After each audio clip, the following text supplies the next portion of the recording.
ஓம் சாந்தி. அவ்யக்த முரளி 18/3/1985. அவ்யக்த பாப்தாதா, மதுபன். இன்றைய முரளியின் தலைப்பு திருப்தி. இன்று உள்ளத்தை கவர்ந்த பாபா தனது அன்பான இதய சிம்மாசனதாரி குழந்தைகளிடம் உள்ளத்தினுடைய ஆன்மீக உரையாடல் செய்ய வந்திருக்கிறாங்க.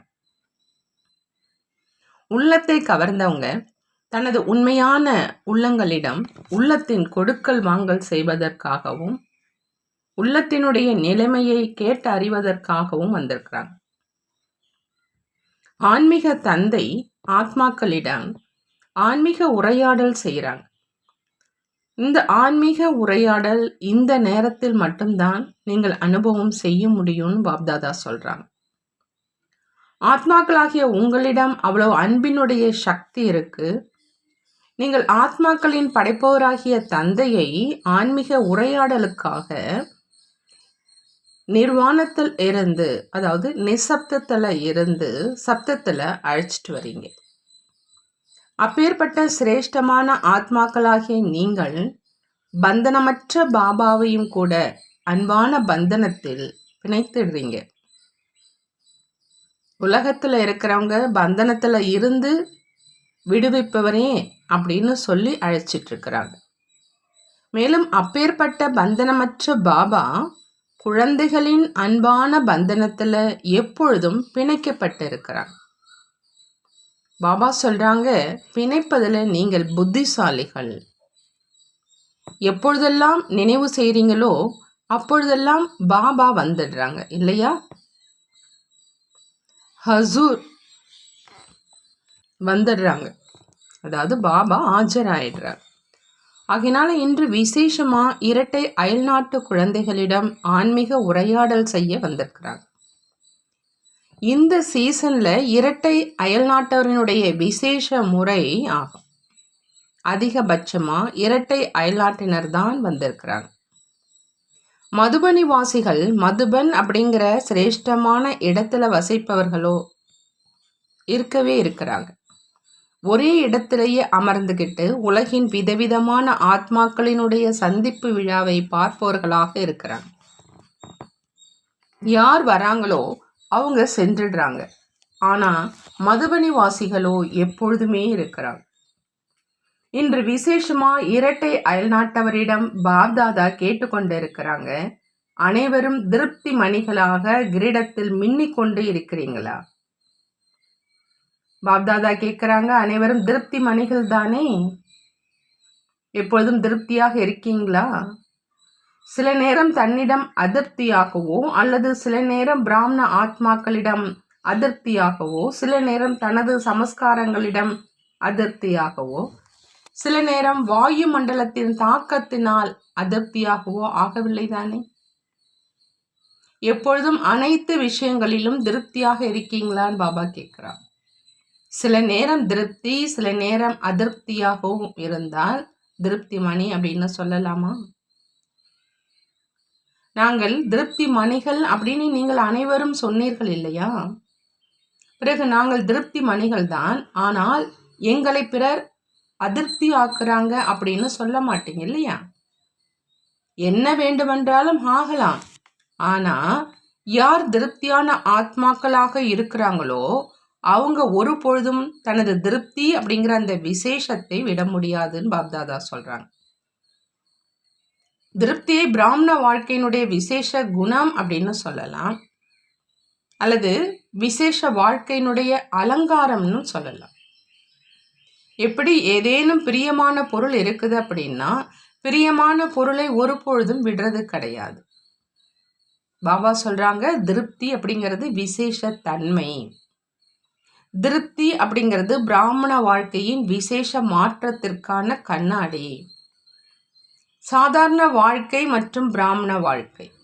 சாதாரண வாழ்க்கை என்றாலே சில நேரம் திருப்தி, சில நேரம் அதிருப்தி. பிராமண வாழ்க்கையில திருப்தி அப்படிங்கிற அந்த விசேஷத்தை பார்த்து அஞ்ஞானிகள் கூட ஈர்க்கப்படுறாங்க. இந்த மாற்றம் அநேக ஆத்மாக்களை மாற்றம் செய்வதற்கு நிமித்தமாக ஆகிறது. அனைவரினுடைய வாயிலிருந்து இவங்க எப்பொழுதும் திருப்தியாக, அதாவது குஷியாக இருக்கிறாங்கங்கிற வார்த்தையே வெளிவருது. எங்கு திருப்தி இருக்குதோ அங்க அவசியம் குஷி இருக்குது. அதிருப்தி குஷியை மறைச்சிருது. இதுவே பிராமண வாழ்க்கையினுடைய மகிமைன்னு பாபா சொல்றாங்க. எப்பொழுதும் திருப்தி இல்லை அப்படின்னா அது சாதாரண வாழ்க்கை. திருப்தி வெற்றிக்கு எளிய ஆதாரம். திருப்தி அனைத்து பிராமண குடும்பத்தினரை அன்பானவர் ஆக்குவதில் சிரேஷ்டமான சாதனமாக இருக்குது. யார் திருப்தியாக இருப்பாங்களோ அவங்களுக்கு தானாகவே அனைவரிடம் இருந்தும் அன்பு கிடைக்கும்னு சொல்றாங்க பாபா.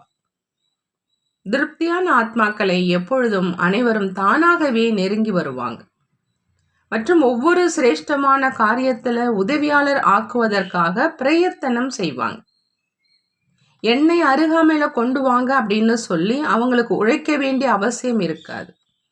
என்னை உதவியாளராக ஆக்குங்க அல்லது என்னை விசேஷ ஆத்மாக்களின் பட்டியலில் இடம்பெற செய்யுங்க என்பது யோசிக்கவும் வேண்டியிருக்காது, சொல்லவும் வேண்டியிருக்காது.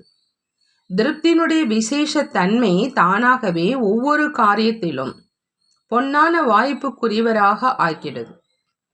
தானாகவே காரியத்துக்கு நிமித்தமாக இருக்கிற ஆத்மாக்களுக்கு திருப்தியான ஆத்மாவுக்காக எண்ணங்கள் வந்து கொண்டேதான் இருக்கும்.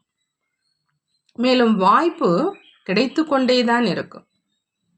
திருப்தி அப்படிங்கிறது எப்பொழுதும் அனைவரது சுபாவ சமஸ்காரத்தை ஒத்துப்போக செய்வதுன்னு பாபா சொல்றாங்க.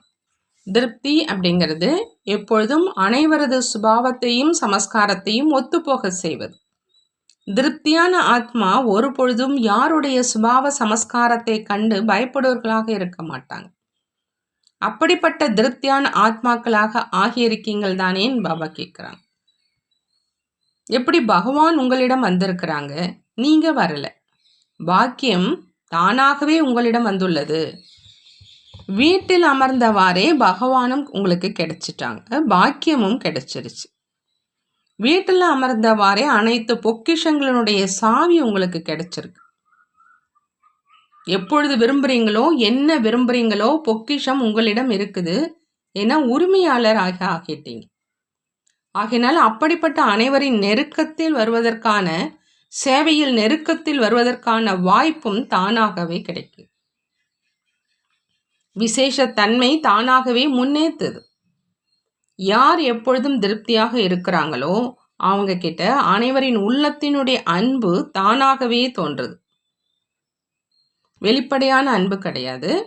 ஒன்று யாரேனும் திருப்திப்படுத்துவதற்காக மேலோட்டமாக அன்பு காட்டுவது, இன்னொன்று உள்ளபூர்வமாக அன்பு செலுத்துவது. வெறுப்பு அடையக்கூடாது என்பதற்காகவும் அன்பு செலுத்த வேண்டி இருக்குது. ஆனா அவங்க அன்பை எப்பொழுதும் பெறுவதற்கு உரியவராவது கிடையாது. திருப்தியான ஆத்மாவுக்கு எப்பொழுதும் அனைவருடைய உள்ளபூர்வமான அன்பு கிடைச்சிட்டே இருக்குது. யாரேனும் புதியவர்களாக இருக்கலாம் அல்லது பழையவர்களாக இருக்கலாம். யாரேனும் சிலரை அறிமுகமான ரூபத்தில் தெரிஞ்சிருக்கலாம் அல்லது தெரியாமல் இருக்கலாம். ஆனால் திருப்தி என்பது அந்த ஆத்மாக்களின் அறிமுகத்தை கொடுக்குது. ஒவ்வொருவருடைய உள்ளமும் இவர்களிடம் பேசணும், இவர்களிடம் அமரணும் அப்படின்னு நினைக்கும். ஆகையினால் அப்படிப்பட்ட திருப்தியானவரா உறுதியாகத்தான் இருக்கீங்க. ஆகிக்கொண்டு இருக்கிறோம் அப்படின்னு சொல்லல இல்லையா அப்படிங்கிறாங்க பாபா. ஆகிவிட்டோம். திருப்தியான ஆத்மாக்கள் எப்பொழுதும் மாயாவை வென்றவர்களாகவே இருக்கிறாங்க. இது மாயாவை வென்றவர்களுடைய சபை இல்லையா? மாயாவை கண்டு பயப்படுவர்கள் இல்லை. மாயை யாரிடம் வருது? அனைவரிடமும் வருது. மாயாவே வருவதில்லை என்று சொல்றவங்க யாரேனும் இருக்காங்களான்னு பாபா கேட்குறாங்க. அனைவரிடமும் வருது. ஆனால் சிலர் பயப்படுறாங்க, சிலர் தெரிந்து கொள்வதனால் தன்னை பாதுகாத்து கொள்றாங்க. மரியாதை அப்படிங்கிற அந்த கோட்டுக்குள்ள இருக்கக்கூடிய, அதாவது ஸ்ரீமத்துங்கிற கோட்டுக்குள்ள இருக்கக்கூடிய பாபாவினுடைய கட்டளைக்கு கீழ்ப்படைந்த குழந்தைகள் மாயையை தொலைவில் இருந்து தெரிஞ்சுப்பாங்க. மாயாவை தெரிந்து கொள்வதில் தாமதம் செய்பவர்களும் தவறு செய்பவர்களும் மாயாவை கண்டு பயப்படுறாங்க. எப்படி உங்கள் ஞாபகார்த்தமான அந்த கதை கேட்குறீங்க, சீத்தை ஏன் ஏமாற்றம் அடைந்தாங்க, என்ன தெரிந்துக்கல. மாயாவினுடைய சொரூபத்தை தெரிந்து கொள்ளாதத காரணத்தினால ஏமாற்றம் அடைஞ்சாங்க. ஒருவேளை இவங்க பிராமணன் இல்ல, பிச்சைக்காரன் அல்ல, ராவணன் என்று தெரிந்திருந்தால் சோகவனத்தினுடைய அவ்வளவு அனுபவம் செய்ய வேண்டியிருக்காது.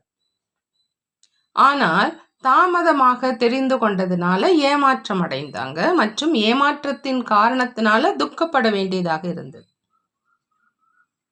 யோகியிலிருந்து வியோகியாக ஆகிட்டாங்க. யோகியிலிருந்து வியோகி, அதாவது மறந்தவராக ஆகிட்டாங்க. ராமருடன் எப்பொழுதும் கூடவே இருப்பதிலிருந்து தூரமாக ஆயிட்டாங்க. பிராப்தி ஸ்வரூப ஆத்மாவிலிருந்து கூக்கரலிடம் ஆத்மாவாக ஆகிட்டாங்க. காரணம், மாயையை தெரிந்து கொள்வதில் குறை. மாயையினுடைய ரூபத்தை தெரிந்து கொள்ளும் சக்தி குறைவாக இருக்கிற காரணத்தினால மாயையை விரட்டுவதற்கு பதிலாக தானே பயந்துடுறாங்க. தெரிந்து கொள்வதில் ஏன் குறை ஏற்படுதுன்னு பாபா கேட்குறாங்க. நேரத்துக்கு தெரிந்து கொள்ள முடிவதில்லை, பின்னால் ஏன் தெரிந்து கொள்ள முடியுது? இதற்கு காரணம் ஏன் அப்படின்னா, எப்பொழுதும் பாபாவினுடைய சிரேஷ்ட வழிப்படி நடக்கிறதில்ல. சில நேரம் நினைவு செய்கிறாங்க, சில நேரம் செய்யறதில்லை. சில நேரம் ஊக்கம் உற்சாகத்தில் இருக்கிறாங்க, சில நேரம் இருப்பதில்லை. யார் எப்பொழுதும் அப்படிங்கிற அந்த கட்டளையை மீறுகின்றனரோ, அதாவது கட்டளை ஸ்ரீமத்துங்கிற கோட்டுக்குள் இல்லாத காரணத்தினால மாயை நேரத்துக்கு ஏற்ற மாதிரி ஏமாற்றத்தை ஏற்படுத்துது. மாயாவுக்கு கண்டறிமுடைய சக்தி அதிகம் இருக்குது. இந்த சமயம் இவர் பலகீனமாக இருக்கிறார் அப்படிங்கிறது மாயா பார்க்குது. ஆகையினால இவ்விதமான பலகீனம் மூலமா இவர்களை தன்னுடையவராக ஆக்க முடியுது. மாயா வருவதற்கான வழியே பலகீனம்தான். சிறிதளவேனும் வழி கிடைச்சிச்சா உடனே வந்துடும். எப்படி தற்காலத்து திருடர்கள் என்ன செய்கிறாங்க? கதவு மூடியிருக்கலாம், ஆனால் வெண்டிலேட்டர் வழியாக வந்துடுது. சிறிதளவு எண்ணத்திலேனும் பலகீனம் ஆவது என்றாலே மாயாவுக்கு வழி கொடுப்பதுன்னு பாபா சொல்கிறாங்க. ஆகையினால மாயாஜித் ஆவதற்கான மிக எளிய சாதனம் எப்பொழுதும் பாபாவோடு இருங்க. உடன் இருப்பது என்றால் தானாகவே மரியாதைகள் என்ற கோட்டுக்குள்ள இருப்பது. ஒவ்வொரு விகாரத்தின் மீதும் வெற்றியாளர் ஆவதற்கான உழைப்பிலிருந்து விடுபட்டுடுறீங்க. உடன் இருங்க. அப்ப தானாகவே எப்படி தந்தையோ அதே மாதிரி நீங்களும் ஆயிடுவீங்க. தொடர்பின் நிறம் தானாகவே படிஞ்சிடும். விதையை விட்டுவிட்டு கிளைகளை மட்டும் வெட்டக்கூடிய உழைப்பை செய்யாதீங்கன்னு பாபா சொல்றாங்க. இன்று காமத்தை வென்றவர் ஆனோம், நேற்று கோபத்தை வென்றவர் ஆனோம் என்றல்ல, எப்பொழுதுமே அனைத்திலும் வெற்றியாளர்களாகவே இருக்கிறோம். எப்பொழுது விதை ரூபம் மூலமாக விதையை அழித்து விடுவோம் என்றால், அதாவது விகாரத்தை அழித்து விடுவோம் என்றால், அடிக்கடி கஷ்டப்பட்டு உழைப்பதிலிருந்து தானாகவே விடுபட்டு விடுவீங்க. விதை ரூபத்தை மட்டும் உடன் வச்சிருங்க. பிறகு இந்த மாயைங்கிற விதை சாம்பலாக ஆயிடும். அதாவது ஒரு பொழுதும் அந்த விதையிலிருந்து அம்சம் கூட விகாரம் முளைக்க முடியாது. அதே மாதிரி தான் நெருப்பில் எரிந்துவிட்ட விதையிலிருந்து ஒரு பொழுதும் பழம் உற்பத்தி ஆக முடியாது. ஆகவே பாபா சொல்றாங்க, உடன் இருங்க, திருப்தியா இருங்க. அப்போ மாயை என்ன செய்யும்? சரண்டராக ஆயிடும். மாயையை சரண்டர் செய்ய முடியவில்லையா? ஒருவேளை தான் சரண்டராக இருந்தால், அதாவது பாபாவுக்கு சரண்டராக இருந்தால் மாயை அவங்க முன்பு சரண்டராக இருக்கும். ஆகினால மாயையை சரண்டராக்கிட்டீங்களா அல்லது இப்போது தான் ஏற்பாடு செஞ்சிட்டு இருக்கீங்களா? நிலைமை என்ன அப்படின்னு பாபா கேட்குறாங்க. எப்படி தன்னுடைய சரண்டர் ஆனதற்கான விழா கொண்டாடுறீங்களோ அதே மாதிரி மாயாவை சரண்டர் ஆக்குவதற்கான அந்த விழாவையும் கொண்டாடிட்டீங்களா அல்லது கொண்டாடணுமான்னு கேட்குறாங்க. ஹோலி ஆகிட்டீங்க அப்படின்னா செரிமனி ஆகிவிட்டது, எரிந்து விட்டது. பிறகு அங்கு சென்று என்ன செய்வது? மாயை வந்துடுச்சு அப்படின்னு கடிதம் எழுத மாட்டீங்க இல்லையா? மகிழ்ச்சியான மடல் மட்டும்தானே எழுதுவீங்கன்னு சொல்றாங்க பாபா. எவ்வளவு சரண்டர் செரிமனி கொண்டாடுறீங்களோ நம்முடையதான் ஆயிடுச்சு. ஆனால் மற்ற ஆத்மாக்கள் மூலமாகவும் மாயையை சரண்டர் ஆக்கினோம் அப்படிங்கிற அந்த செய்தியை எழுதுவீங்க இல்லையா அப்படிங்கிறாங்க பாபா. நல்லது. எவ்வளவு ஊக்கம் உற்சாகத்தோடு வந்திருக்கீங்களோ அவ்வளவு பாப்தாதாவும் எப்பொழுதும் குழந்தைகளை அதே மாதிரி ஊக்கம் உற்சாகத்தோடு திருப்தியான ஆத்மா, அப்படிங்கிற அந்த ரூபத்தில் பார்க்க விரும்புகிறாங்க.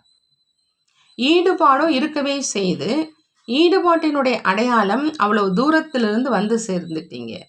இரவும் பகலும் ஈடுபாடுடன் நாட்களை எண்ணி எண்ணி இங்கு வந்து சேர்ந்துட்டீங்க. ஈடுபாடு இல்லை அப்படின்னா வந்தடைவது கடினமாக இருக்குது. ஈடுபாடு இருக்குது, தேர்ச்சி அடைஞ்சிட்டீங்க, பாஸ் ஆகிட்டோம் அப்படிங்கிற அந்த சர்டிஃபிகேட் கிடைச்சிருச்சு இல்லையா? ஒவ்வொரு பாடத்திலும் பாஸ் இருந்தாலும் பாப்தாதா குழந்தைகளுக்கு உதவி செய்ய முன் வராங்க. ஏன்னா தெரிந்து கொள்ளும் பார்வை கூர்மையாக இருக்குது. தொலைவில் இருந்தே பாபாவை தெரிஞ்சுக்கிட்டீங்க. கூடவே அதாவது உள்நாட்டில் இருக்கக்கூடியவர்கள் தெரிந்து கொள்ள முடியல. ஆனால் நீங்கள் தொலைவில் அமர்ந்தவாறே தெரிந்து கொண்டீங்க. தெரிந்து கொண்டு பாபாவை தன்னுடையவர்களாக ஆக்கினீங்க அல்லது பாபானுடையவராக ஆனீங்க. இதற்காக விசேஷமான உதவி செய்ய முன்வருதல் கொடுக்கிறார், ஆஃபரின் கொடுக்குறாங்க. ஆகினால எவ்வாறு தெரிந்து கொள்வதில் முன்னால் போயிட்டீங்களோ அதே மாதிரி மாயாஜித் ஆவதிலும் நம்பர் 1 ஆகி எப்பொழுதும் பாபாவினுடைய உதவியை பெறுவதற்கு தகுதி உள்ளவர்களாக ஆவீங்க. பாப்தாதா மாயாவை கண்டு பயப்படக்கூடிய எந்த ஒரு ஆத்மாவையும் உங்களிடம் அனுப்புவார். அதாவது இந்த குழந்தைகளிடம் சென்று மாயாஜித் ஆவதற்கான அனுபவத்தை கேளுங்க அப்படின்னு. அதே மாதிரி எடுத்துக்காட்டு ஆகி காட்டுங்க. எப்படி மாயாஜித் குடும்பம் பிரபலமாக ஆக இருக்குதோ அதே மாதிரி மாயாஜித் சென்டரும் பிரபலமாக இருக்கட்டும். இங்கு மாயை ஒரு பொழுதும் போரிடுவதில்லை என்பது போல சென்டராக இருக்கணும். வருவது வேறு விஷயம், போரிடுவது வேறு விஷயம். அதுவே இதிலும் நம்பர் பெறக்கூடியவர்கள் அல்லவா அப்படின்னு கேட்குறாங்க. இதில் நம்பர் 1 யார் ஆவாங்க? லண்டன், ஆஸ்திரேலியா ஆகுமா அல்லது அமெரிக்கா ஆகுமா, பாரிஸ் ஆகுமா, ஜெர்மன் ஆகுமா, பிரேசில் ஆகுமா? யார் ஆவீங்க? யார் வேண்டுமானாலும் ஆகலாம். பாப்தாதா அந்த மாதிரியான சைத்தன்ய மியூசியம் என்று அறிவிப்பார்னு சொல்கிறாங்க. எப்படி அபுவினுடைய மியூசியத்தை நம்பர் 1 அப்படின்னு சொல்கிறாங்க. சேவையிலும் அலங்காரத்திலும் அதே மாதிரி மாயாஜித்து குழந்தைகளுடைய சைத்தன்ய மியூசியம் இருக்கணும். துணிவு இருக்குது இல்லையா? அதற்காக இப்போ எவ்வளோ நேரம் வேணும்? யார் முதலிலேயே ஏதேனும் செய்து காட்டினீங்க அப்படின்னா கோல்டன் ஜூப்ளியிலும் கூட அவங்களுக்கு பரிசளிப்போம். கடைசியிலிருந்து முதல்ல வந்து காட்டுங்க. பாரத நாட்டினரும் போட்டியிடலாம், ஆனால் நீங்கள் அவர்களை காட்டிலும் முன்னால் செல்லுங்க. பாப்தாதா அனைவருக்கும் முன்னால் செல்ல வாய்ப்பளித்து கொண்டிருக்கிறாங்க. 8 மணி மாலையில் வந்துடுங்க. 8 மணி மாலைக்கு தான் பரிசு கிடைக்கும், ஒருவருக்கு மட்டும்தான் கிடைக்கும் என்று கிடையாது. லண்டன் மற்றும் ஆஸ்திரேலியாவை சேர்ந்தவர்களோ பழையவர்கள், நாங்களோ இப்போதான் வந்துள்ளோம், புதியவர்கள் அப்படின்னு யோசிக்க வேண்டாம். அனைத்தையும் விட சிறிய மற்றும் புதிய சென்டர் எதுவாக இருக்குது, அனைத்தையும் விட யார் சிறியவர்களாக இருக்கிறாங்களோ அவங்க அனைவருக்கும் பிடித்தமானவர்களாக இருக்கிறாங்க. அவ்வாறும் கூட சிறியவர்களை சொல்கிறாங்க. பெரியவர்கள் பெரியவர்கள் தான், ஆனால் சிறியவர்கள் தான் பாபாவுக்கு சமமானவர்கள். அனைவராலும் செய்ய முடியும் தானே, எதுவும் பெரிய விஷயம் கிடையாது. கிரீஸ், ரோம் போன்ற சிறிய நாடுகள், இவர்களோ மிகவும் உற்சாகத்தில் இருக்கக்கூடியவங்க. டம்பா வந்து ஒரு சிறிய நாடு, என்ன செய்வீங்க? டெம்பிள், அதாவது கோவில் ஆக்குவீர்களா? அங்கிருந்து ஒரு அழகான இனிமையான குழந்தை வந்தது இல்லையா? டெம்பாவை டெம்பிள் ஆக்குங்க, டெம்பிளாக ஆக்குங்க என்று அவங்களுக்கு சொல்லப்பட்டது. யாரெல்லாம் டெம்பாவிலிருந்து வராங்களோ ஒவ்வொரு சைத்தன்ய மூர்த்தியை பார்த்து புன்முறுவல் செய்கிறாங்க. சக்திசாலியாக நீங்கள் தயாராகிடுங்க, ராஜாக்களாகிய நீங்கள் தயாராகிடுங்க. பிரஜைகள் உடனடியாக ஆயிடுவாங்க. ராயல் குடும்பம் உருவாவதில் நேரம் ஆகுது. இது ராயலான குடும்பம், ராஜ்யம் உருவாகி கொண்டிருக்குது. பிறகு பிரஜைகள் அநேகர் வந்துடுவாங்க. நீங்கள் பார்த்து பார்த்து களைப்படையும் அளவுக்கு வந்துடுவாங்க. சொல்வாங்க, பாபா போதும், இப்பொழுது நிறுத்துங்க. ஆனால் முன்னதாகவே ராஜ்ய அதிகாரி, சிம்மாசனதாரி ஆகிவிட வேண்டும் இல்லையா? சிம்மாசனதாரி திலகம் அணிந்தவர் ஆகிவிடும் பொழுது பிரஜைகள் கூட உள்ளேன் ஐயா அப்படின்னு சொல்லுவாங்க. சிம்மாசனதாரி ஆகல அப்படின்னா இவர் ராஜா என்று பிரஜைகள் எப்படி ஏத்துப்பாங்க? ராயல் குடும்பம் உருவாக்குவதில் நேரம் தேவைப்படுது. நீங்கள் சரியான நேரத்தில் வந்துட்டீங்க. ஆகையால் ராயல் குடும்பத்தில் வருவதற்கான அதிகாரி ஆகிடுவீங்க. இப்போதிலிருந்தே ராஜ்ய அதிகாரி ஆகக்கூடியவர்களின் அருகாமையில் மற்றும் உதவியாளர் ஆகக்கூடியவங்க அங்கு கூட அருகாமையில் மற்றும் ராஜ்யம் செய்யக்கூடியவர்களுடைய உதவியாளர்களாக இருப்பாங்க. இப்போது சேவையில் உதவியாளர், பிறகு ராஜ்யம் செய்வதில் உதவியாளர்.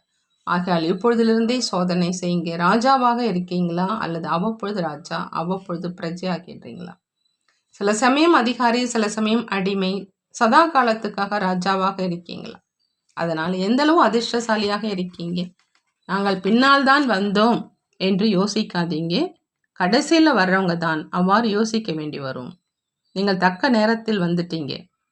ஆகையினால அதிர்ஷ்டசாலிகள் நாங்களோ பின்னால் தான் வந்தோம். ராஜா ஆக முடியுமா அல்லது முடியாதா? ராயல் குடும்பத்தில் வர முடியுமா முடியாதா அப்படின்லாம் யோசிக்காதீங்க. நாங்கள் வரலைன்னா யார் வருவாங்க அப்படின்னு சதா சிந்தனை செய்யுங்க. வந்தே தீரணும். இதை செய்ய முடியுமா அல்லது முடியாதா அப்படின்னு தெரியல. இது நடைபெறுமா அல்லது என்ன ஆகும் என்பதெல்லாம் அல்ல. நாம் ஒவ்வொரு கல்பமும் செய்தோம், செய்து கொண்டிருக்கிறோம், சதா காலத்துக்கும் செய்வோம் என்பது தெரியும் இல்லையா? புரிந்ததா அப்படின்னு கேட்குறாங்க. நாங்கள் அயல் நாட்டவரை சேர்ந்தவர்கள், இவர்களோ பாரத தேசத்தை சேர்ந்தவங்க. இவங்க இந்தியர், நாமும் வெளிநாட்டவர்.